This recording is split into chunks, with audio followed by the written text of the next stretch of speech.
Hello and welcome back to the Alnwick Castle Podcast. I'm your host Daniel Watkins, and in today's episode we're going to be looking at the story of Alnwick Castle in film history. You've probably seen Alnwick Castle as a location in one of the first two Harry Potter movies, released just over 20 years ago. But you might have also seen it in cinemas or on TV, featuring in everything from Oscar-nominated historical dramas like Beckett and Elizabeth, to Hollywood blockbusters like Transformers: The Last Knight or Robin Hood: Prince of Thieves. On TV, you might be familiar with Alnwick Castle as Brancaster Castle in two Christmas specials of Downton Abbey, as well as featuring as an external location in the first series of Blackadder. I spoke with film journalist and author Helen O'Hara about some of the films that have used Alnwick Castle as a location. We also talk about the effectiveness of location filming, movie libraries, and all sorts of other subjects.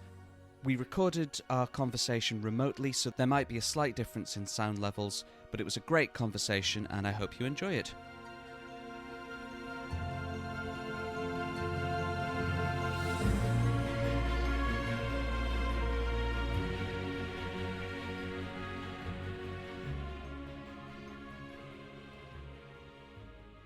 I am very excited to be joined by our very special guest on this episode of the Alnwick Castle Podcast, the excellent film journalist and author Helen O'Hara. How are you? I'm very well. How are you?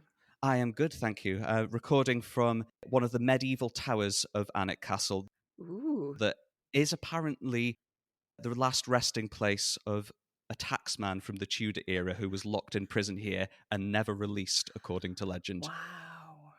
I mean, that would be a boring ghost to be haunted by, wouldn't it? Yeah. The story goes that he was locked in until he could make up the accounts to the Lord of the Castle's satisfaction. Right. And as far as we know, maybe 40 years later, a group of Scottish raiders rescued him. But there are records of him going in, none of him going out. Uh-huh. But we're here not to talk about Tudor ghosts, but to talk about films. Because Alnwick Castle has had a very long and eventful history over the past 1,000 years, but for the past 60 or so, it's also been used as a filming location for movies and TV shows. And what is it for you that filming on location can add to a movie that a green screen or a studio set doesn't quite have? Well, often it's a sense of scale. Most obviously, you can build very, very big sets in a movie studio, but you generally can't build a full castle. There are a couple of exceptions, but generally speaking, the real thing is still going to be bigger and better. And also, you get the benefit of the light, you get the benefit of the outdoors, you get the benefit of the scenery around the castle. You can build that in a little bit. I mean, you may have to choose your shots carefully so you don't get any, anything modern in the background. But generally speaking, it gives you a lot more to work with, and can end up being cheaper in some cases than trying to build all of that stuff for yourself. Let's talk about Harry Potter. Those first two films, the Chris Columbus-directed Philosopher's Stone and Chamber of Secrets, brought the Harry Potter production here to Alnwick Castle to film on location. And it's 20 years now since those first films were released. And how do you think they hold up 20 years on? They're pretty good. Look, the first two get a bad rap, understandably, I think, because they are a little bit more childish. Obviously, they're a little bit more plodding at times. I think they have a lot of world building to do. And it was interesting when the final film came out. I did a lot of interviews with everybody involved in Harry Potter for Empire magazine. And it was kind of interesting because, among film fans, the first two get a lot of grief. But if you talk to the people involved in those films, they all give them a huge amount of credit. They say without that heavy lifting, without all of that world building, without all of that detail, nothing else works later on. It just doesn't come together. And so it's those first two films that kind of laid the building blocks for everything that came later. And you believe some of those studio sets because you've been to those locations in the first two films. And Alnwick, of course, being very important to the Quidditch scene or the flying scene in the first film. Yes, that is the one where visitors from around the world, they walk into the castle grounds and they're immediately taken back to watching Madam Hooch teach the kids how to make broomsticks go up into their hands. Neville Longbottom goes flying through our medieval gatehouse. Harry and Malfoy chase each other around the towers. And it's been 20 years, and there are a generation of visitors to the castle now whose parents grew up on the Harry Potter films, and their kids are now coming and recognizing things that they've watched. And it's a real global phenomenon. But like Yeah, you say, that heavy lifting, not just the big things like the castles, but everything down to how you move your arm when you cast a spell with a wand, and how long robes have to be, exactly. and how to fly a broomstick And how to fly a broomstick. is tricky as well. So how important do you think the director Chris Columbus was in making all of that work in those first two films? Yeah, very, very important. And I think, and that is something that I didn't expect to find, with no disrespect to Chris Columbus, who I think has made some great films over the years, but I didn't expect to find the sheer wealth of love and admiration and affection for him among everyone else who followed. They gave him credit for, of course, he's credited with the casting of those films, and it's astonishing, the cast of those films. He brought together the creative team who more or less stayed through, all the ones that followed. So he was really, really key. And I think, with those films as well, coming in as an outsider, as an American, he had to give a flavor of Britain as well as sort of magical Britain, if you like. So Mm. he I think made that all digestible to an American audience. He didn't Americanize it. There was stories of Spielberg at one point being interested in Americanizing the entire story and setting it in the US, and Columbus absolutely didn't do that. But he did sort of make it understandable and comprehensible to an American audience and people who didn't know the UK. And it's actually very funny. I just the other day I came across a thread of people absolutely shocked that a lot of the stuff discussed in the Harry Potter movies is actual real life British stuff and not, as they assumed, wizarding stuff. Christmas crackers, they thought that was a wizarding thing. Oh, people are missing out. If you've never had a Christmas cracker, then yeah, try one out. They're one of my favorite things about Christmas. We had a great Christmas Harry Potter moment in part of the filming as well. It's Hagrid dragging a huge Christmas tree towards the Great Hall through the courtyards of Hogwarts. We had a beautiful autumnal blanket of snow at the castle, none of which was the actual stuff. In your experience going to film sets, what's the strangest weather that you've encountered? Have you been around fake snow before? I have been around fake snow, yes. One of my favorite examples of fake snow was on a set of a vampire movie called 30 Days of Night. And it's shot in New Zealand. It's set in Alaska. The idea is it's set in the Arctic Circle, and therefore there are 30 days of night. And these vampires, of course, roll into town and just eat everybody. Spoiler. But but in that film, they had lots and lots of fake snow, obviously, for Alaska. And at one point, the scene that I saw being filmed featured burning vampires jumping out of a burning building into the fake snow. And I Wow. was just like, this is movie making. This is what I want to see. And it's weird actually because it was a warm sort of early summer day, if I remember correctly, or possibly early autumn, and it felt colder when you were around the fake snow. It just, there's something psychological I think about it. It made me feel colder just being near it. Yeah, but not particularly Christmassy. Not in that case, No. no, very much not. Well, we haven't had, no burning vampires in the making of Harry Potter, but we did have a real vampire back in the 12th century. Really? Yes, a man who served the lord of the castle was killed trying to catch his wife having an affair and was buried, but was then seen walking around the town looking perfectly fine, and animals started getting Ooh. ill and people started disappearing, and they dug him up and found his body engorged with blood. And the medieval document that records this is apparently the first use of the term bloodsucker in England. So, Wow. official vampire, they chopped him up, they threw him in the river, all the weird occurrences stopped, but they didn't throw him into any fake snow. Well, we Yeah. can have everything. He is one of the strange and supernatural figures that we have, much like the witches and wizards of Harry Potter. going back to Potter, the three main actors, Dan Radcliffe, Rupert Grint, Emma Watson, they're there from the very start as well. And how do you think they compare at the start to how they ended up at the end? Was there something in them that was magical from the very, very beginning? I think they are pretty much miraculous casting. I really do. If you think about it, just what are the odds of three child actors, and not just three, but all the sort of supporting cast as well, all of those child actors sticking with the franchise pretty much throughout, not going off the rails, growing up to be well-adjusted, sane, intelligent, people, and really, you know, keeping it all together in a series of films of that size. I think that's unprecedented. I cannot think of another comparable case of child actors just doing so well. And if you talk to, again, the directors and the producers of the films, that was obviously something that was very, very important to them. They were very concerned about protecting the kids and making sure that they had a sort of safe working environment. So I think it's a credit not just to, to the trio or to the wider cast, but their whole kind of ecosystem, which just told them this is a great thing. You're having great fun. This is not the whole world. There is more out there for you. This is not the be all and end all of your life. And I think gave them a sense of proportion that's sometimes missing from acting kids. But also, just to answer your initial question, I mean, I think they progressed so much as actors. In that first film, they are a little bit stiff at times and they are a little bit awkward. But then so are 11-year-olds sometimes, so it kind of works. And I think as they go through the series and they deal with bigger, more emotional, more dramatic issues, their acting talents are kind of rising to meet those as they go, and they've all gone on to great things.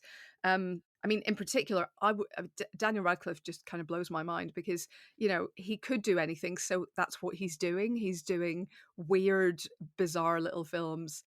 He did a great song and dance thing on Broadway just after the whole thing finished. How to Succeed in Business Without Really Trying. He's great. He's really good.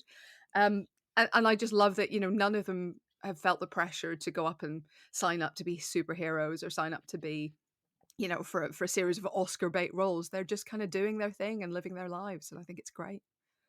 And it will probably be those Potter films that the three of them are recognized from for their whole careers, but that's probably not a bad thing. There are lots of great moments, great scenes and sequences from those 8 films. Have you got any that have stood out to you that you still remember 10 years after the last one, 20 years after the first one? I think they're spectacular looking. I think really weird little bits stick with me. Some of Alan Rickman's line readings. There's a bit where he says, "What is it? Turn to page 394." Right, and that should not be a memorable line, and yet we've both remembered it. Yeah. It's absolutely crazy. But just the way he says it, what are you three doing here? Anyone would think you're up to something. It's just he's miraculous. He's so missed. He was such a great performer. So that kind of stuff, all those little kind of character beats. I think moments from, in particular, probably Prisoner of Azkaban have stayed with me. Just the whole time turner sequence at the end is just such incredible filmmaking. I think Order of the Phoenix was probably the film that most got an uplift from the book. It's not my favorite book. It might be my least favorite, but it is one of my 2 favorite films. I think it's great. So I think there are the really, really kind of wonderful moments. And once you get into these spectacular locations like the Ministry of Magic and things like this, and of course, Hogwarts itself, it is kind of magical. And funny you should mention Alan Rickman, because 30 years ago, he had his castle here at Alnwick for some of the final battle of Robin Hood, Prince of Thieves. Oh, what a film. I was going to ask, how do you feel about Robin Hood, Prince of Thieves? But it sounds like you're a fan. I am a fan. I know it's silly. I know he has an American accent that makes no sense. I know that Hadrian's Wall is not on the way to Nottingham from Dover. I realise all these things. I don't care. I had a great time watching it. It is ludicrous. It's completely ludicrous. But it just has so much charm and so much pace. And I like to think, a sense of its own absurdity. So maybe I'm giving more credit than it's due, but I really enjoy its kind of gonzo approach to the legend. It does get criticised for historical accuracy sometimes. Yeah, it has none. But does that matter? I mean, it does and it doesn't. I think there are films where historical inaccuracies really annoy me. And there are films where I am absolutely willing to go with it. I think if you're swept up enough in the story, you can kind of, you know, brush it aside. I mean, even something like Braveheart around the same time makes not a lick of sense. Lots of those characters who died actually survived. Lots of the characters who lived at essentially a slightly different time. It doesn't make any sense, but it kind of felt like it communicated something. And I think, Robin Hood, Prince of Thieves, I felt like it communicated something. It felt like it was trying to do something different. And I sort of give it some credit for that. I get much more upset about the films which, well, first of all, just aren't good and are also historically inaccurate, number one. But also films that maybe strike at something a little closer to my heart. I have not and will not forgive Anonymous for its violence to Shakespeare. Things like that I will not accept. But generally speaking, I think there's a little bit of leeway. Anonymous posited that the author of Shakespeare's plays was the Earl of Essex, if I remember correctly. Earl of Essex, yeah. Yes. If you were to consult the library at Alnwick Castle, however, you would potentially come away believing that Sir Francis Bacon wrote these plays. It's also inaccurate. Yeah, it was Shakespeare. Inaccurate. Shakespeare wrote the plays of Shakespeare. Anything else is snobbery, but okay, but yes. Yeah, but the people who believe that Bacon wrote those plays point to a manuscript in the Alnwick Castle library that was given by Bacon to the 9th Earl of Northumberland when they were both in the Tower of London together. The Earl may or may not have done anything. His cousin may have been involved in the gunpowder plot a little bit, but it was fine. It wasn't. But in those manuscripts, there is a page where Bacon has written the word Shakespeare over and over again as if practicing a signature. And if you are a Baconian, then you believe that that is proof that he must have been Shakespeare. I do not hold to this theory myself. Yeah, maybe it was like somebody writing, Mrs. Chris Evans over and over in their notebook. It doesn't mean you actually married Chris Evans, people. So, but in 400 years, people might think you did. So is that fine? Yeah. Let me get scribbling. Wow. So inaccuracy, accuracy, some films do it better than others, but is there something else that can make a historical drama work? Does it have to be accurate? What is it about a historical film that connects with people? I think there is something about communicating a sense of time and place that at least makes sense within the boundaries of the film, if not beyond it. So like Braveheart makes no sense if you're actually a historian, but within the sense of the film, you're swept up in it, you get carried along, it all seems kind of coherent. The stories that just compress time periods, so something that happened over 5 or 6 years actually only happens, over a single year or a single week or something in the course of a film. That kind of stuff is generally forgivable. It generally still makes sense. It's where the inaccuracies mean that we're putting too much of our own era maybe into a film. Now, that's not to say that we shouldn't examine the history and look for inclusiveness and look for areas where the fact that straight white men wrote the history books mean that they've left everybody else out. We should absolutely consider those kind of issues. But there are times when you look at films and you see the timestamp of when they were made, but not the timestamp of when they are set. I mean, a very easy visual example is like the Elizabeth Taylor Cleopatra. She dresses like a 60s fashionista, and it looks amazing, and it kind of communicates that Cleopatra was this incredibly important figure, but at the same time it says more about dress in the 60s than it does about fashions in ancient Egypt. Yeah. And I think there's quite a lot of historical films like that where you look at them and you say, well, I can see what this tells me about the 1940s or the 1960s. I don't think it's telling me anything about the 13th century. Yes. And so those are the ones where I sometimes get a bit more frustrated, I think, because I feel like you actually have to kind of balance the two. Yes, inevitably it's going to say something about our own time period, but you also need a little bit of history in there to kind of balance that out. Yeah. And is there something about particular historical stories that makes filmmakers keep coming back to them? Robin Hood is an example. There have been so many of him on film. Elizabeth I is another figure who films are continually made about. What is it about these particular stories that seems to reflect so many eras of Hollywood as well? Yeah, they do. I think often it's an underdog story, which I think sort of, covers the rob from the rich and give to the poor of Robin Hood. and to an extent Elizabeth as well. She kind of started off, or well, didn't start off. She started off as the daughter of a king, but then she had a very large underdog period of her life before taking the throne. So there's an interesting dramatic arc there that is obviously there to be explored. But I think some stories stay with us just because they're better stories, and that is an element of it. The underdog issue is an element of it. But there's no real drama in reading about a king who started off as king and stayed king and had no real serious challenges to his throne. The stories that resonate are the people who overcame difficulties, who overcame challenges, who fought and won or lost wars, who won or lost love. These are the things that kind of still compel us because they're the things that still speak to us.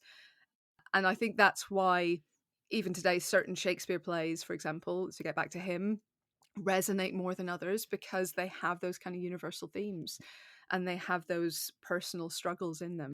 But it also becomes a self-fulfilling prophecy. The fact that films have been made about Elizabeth and have done well in the past means that if you are a independent producer going into a Hollywood studio asking for money, they sort of have a benchmark there and they can see that this could be popular and could be profitable.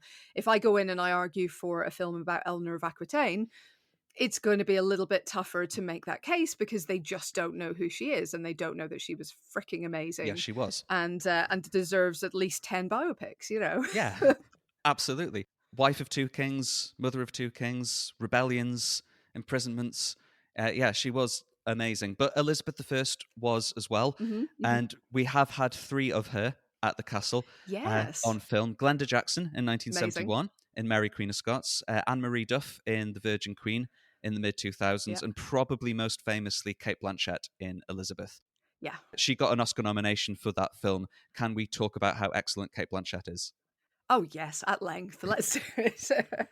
I mean, look, she is incredible. I feel like between Elizabeth and Lord of the Rings, she suddenly seemed to arrive out of nowhere. She had been working, obviously, before that. She had made some, been in supporting roles in some very, very good films.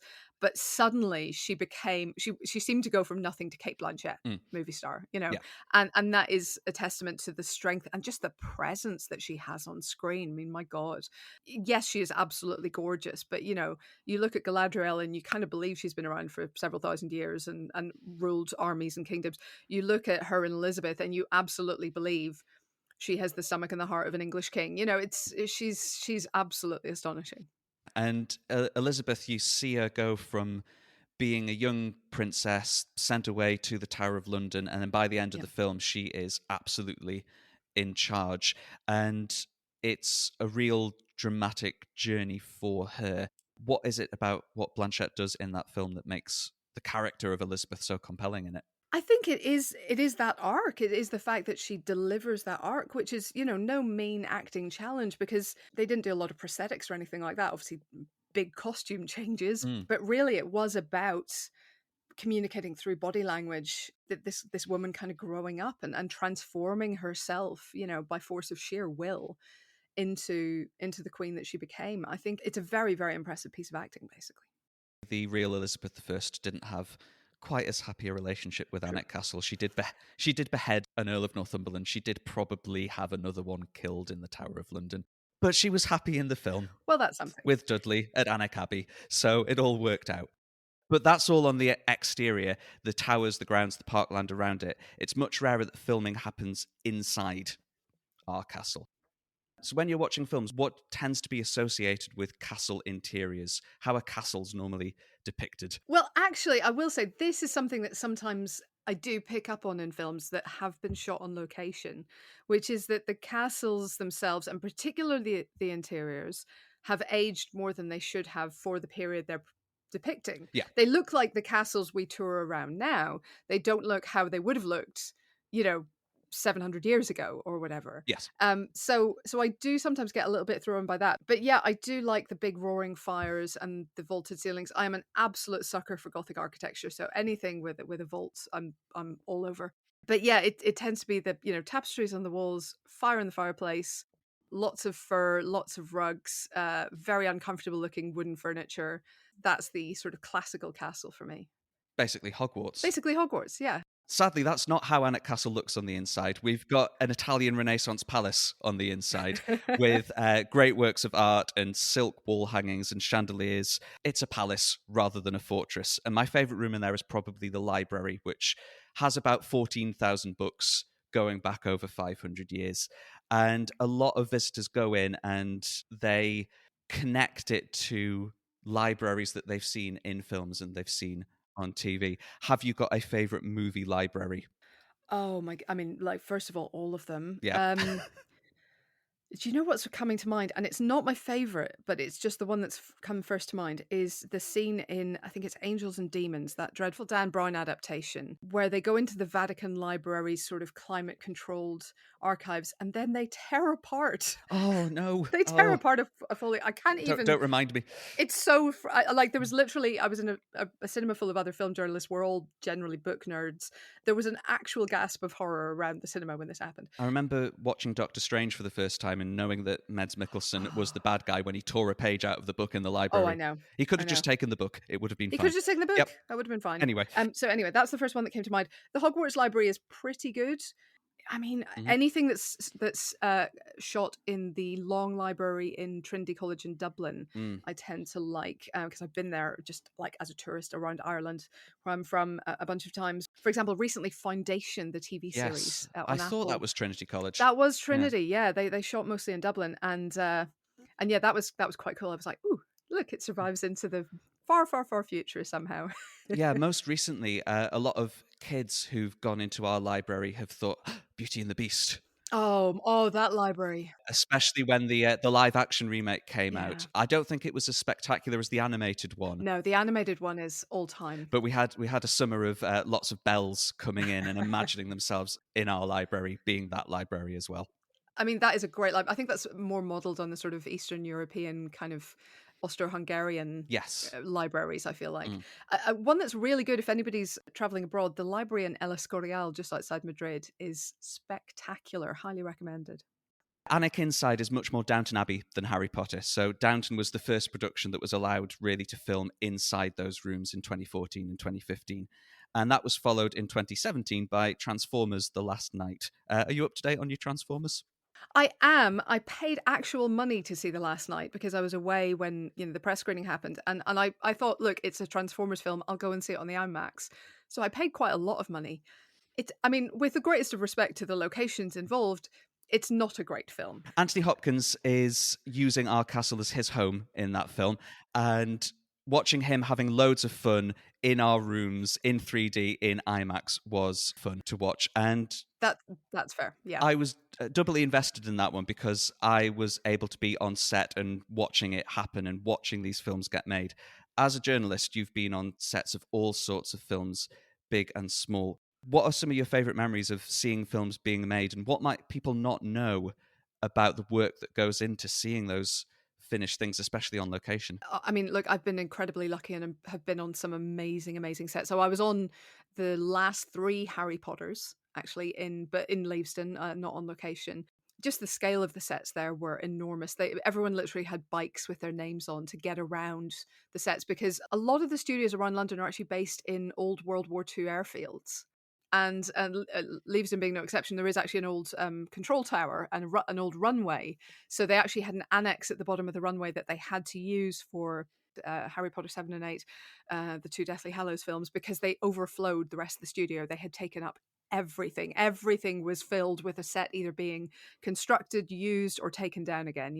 It was absolutely crazy. So the level, the sheer scale of these things is sometimes astonishing. I have been on sets which were 200-300 meters long, and 30 feet high. I mean, absolutely enormous.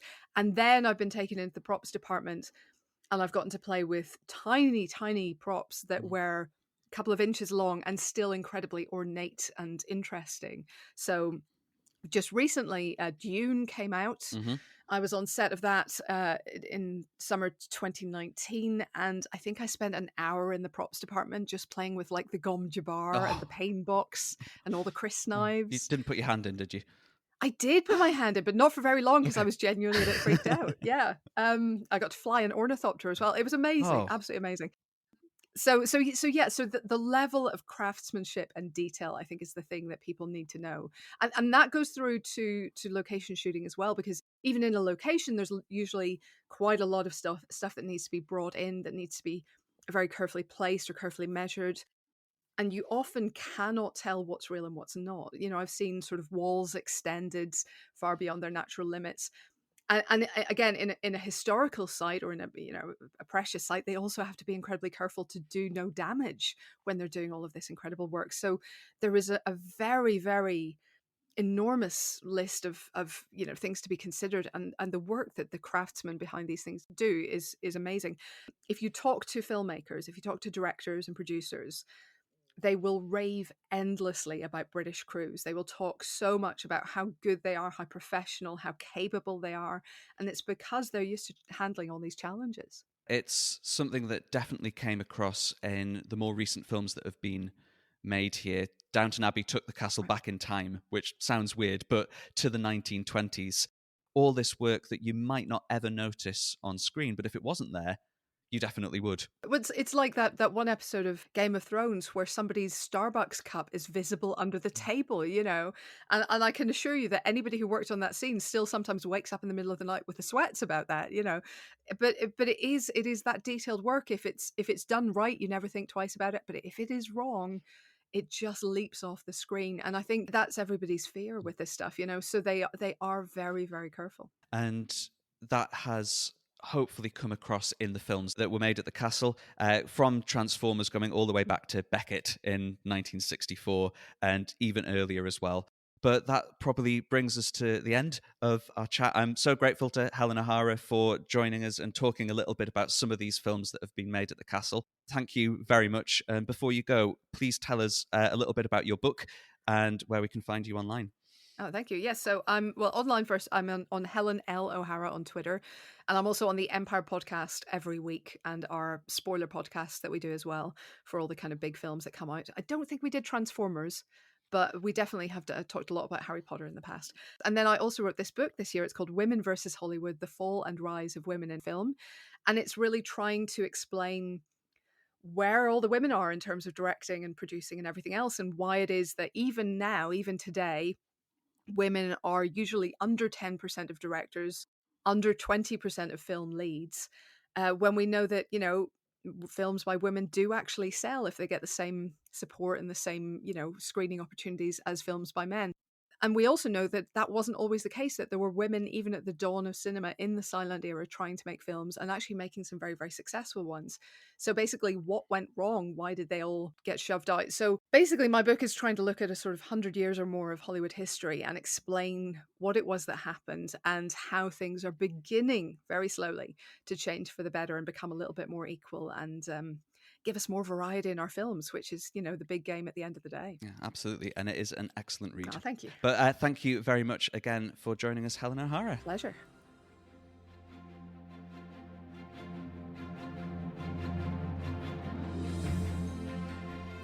It was really fascinating to talk to Helen O'Hara about film history, about the use of filming on location, and Alnwick Castle's place in that. If there's anything we've mentioned in this episode you'd like to hear more about, please get in touch and let us know. You can get in touch with us on Twitter at Alnwick Castle or by emailing podcast@alnwickcastle.com. On the next episode, I'll be joined by another special guest to talk about Alnwick Castle and falconry. If you've enjoyed this episode of the podcast or any of the episodes we've released so far, please subscribe and leave us a review or give us a 5-star rating wherever you listen to your podcasts. And please recommend us to your friends.